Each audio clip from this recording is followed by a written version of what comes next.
Welcome. In this course, you will learn about the CISCO ASA firewall. Together, we will configure a firewall to handle and filter traffic. We will set up Cisco AnyConnect client VPN, as well as site-to-site IPsec tunnels, and we will go through different ways of troubleshooting and configuration of the firewall. If you need to have a deeper knowledge of the Cisco ASA, this is the course for you. It is recommended to have access to a Cisco firewall yourself during the course, but it is not an absolute requirement. This course is practical and hands-on, and I will focus on best practice and actual commands more than the theory behind.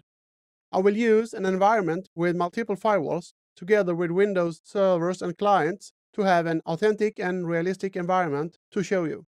After the course, you will be able to install and manage your own firewalls and set up advanced VPN solutions. You will have a solid base of knowledge of the Cisco ASA firewall, so welcome again.